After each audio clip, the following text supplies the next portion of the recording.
Okay, y'all, coming back, another HBR on Mental Toughness. Okay, this article is by Mental Thomas. It's called The Crucibles of Leadership, How Leaders Learn from Adversity. So what they suggest is that true leaders find meaning in negative events. They suggested something called participative management. So that is looking at the economic and humane benefits of the work, so that people felt more collegial, they felt more collaborative. They could emerge more strong and more focused after a negative event. They could feel confident in their purpose. They could emerge determined. So they described these things as transformative events. So they called them crucibles. So that was the title of the article, Crucibles of Leadership. So these were generally events, of course, unplanned, pretty intense events in the company. They led the leaders to clarity. So it was such an event that it made them pause and refocus and create a list or get that clarity of what is truly important. So that's what they're saying. It made it very clear of the economic and the humane benefits. That's why they wanted participative management, to think about the economics of business, but also humane. So talk to their people and see what they would want. So they use these crucible moments as times for reinvention. They were always unplanned. They were always intense. They had an example in this article about a fire at a factory, and it was an international factory, and they were talking about there was a lot of quick decisions that had to be made, how to talk to the workers so that they felt safe and cared for and heard and understood.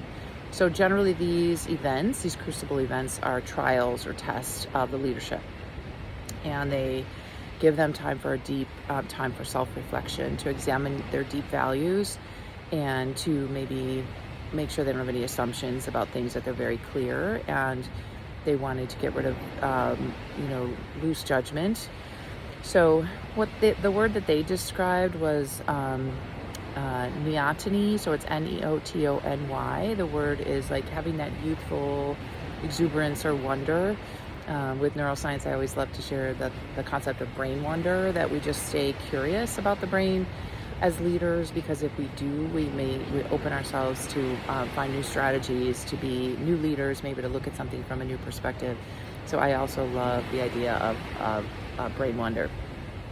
So in this word neoteny, they said after the crucible, they recommended that you stay something like how youth are, like curious, energetic, open, have an enduring capacity for wonder, vigor.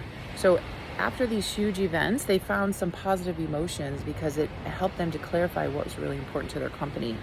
So they gave us 4 steps to think about after one experiences these crucible events in leadership. Number 1, engage others in shared meaning. So go back to this, like with this factory burning, they had to go back and say what is important to the workers, what are your values and what are the company values, and be very clear about that. They wanted to have a distinctive voice as a leader, that they had very clear, transparent voice. And they wanted to be full of integrity. So if they said they were going to do something, they were going to follow through with it. They were going to lead with their values. So they said the values prevailed in their decisions. And they used an adaptive capacity for perseverance. So they had to, of course, stay strong, tough, hopeful. This applied curiosity, this applied creativity.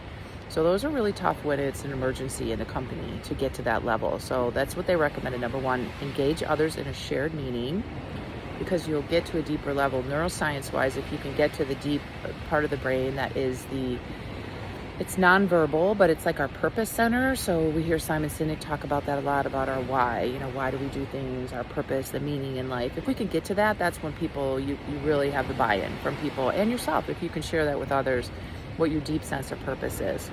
I think because I love neuroscience so much, and I love to support others, and I love to read science and share it and make it understandable, I feel like that right now is my deep purpose, to share with leaders some of the neuroscience strategies so that they can keep rocking their own world and living in their purpose. Because I do feel like there's a lot of opportunities in this world. I'm not okay with the status quo. So I feel like if we can speak to people in their deep sense of purpose, that shared meaning, you have buy-in. People will follow you as a leader because they know that you're living in your values and you have that distinctive voice. So number one is engage others in shared meaning. Number two is live in your distinctive voice as your leadership. Number three is be strong in integrity. So if you say you're going to do something, do it, and lead with your values and be clear about your values with your teams. And number four is adaptive capacity for perseverance. So if something really hard comes up, we have to keep going with what we know, which are these 4 steps in this article is what they suggest. To stay tough, but also to be adaptive and to be creative and curious and hopeful that we can, as a team, you guys can come up with a solution, right? And then that word again was neoteny. It's Neotony. So after these big events, they found that one way to handle it is to have this wonder and joy and energy toward fixing it and to get everyone together with that shared meaning, so that you can get to a new level as a business, right? So they recommended that that curiosity like the youth have, and the energy like the youth have, which is great to say. It's sometimes hard to do. Okay, so this article was Crucibles of Leadership by Bennis Thomas from HBR on Mental Toughness. I hope you enjoyed. Let me know which one you're going to try. You're going to try engaging with others in shared meaning, using your distinctive leadership voice, being very strong with your integrity, so letting people know your values, or really rocking that adaptive capacity, that creativity, that curiosity, so you can keep persevering. Okay, you got it.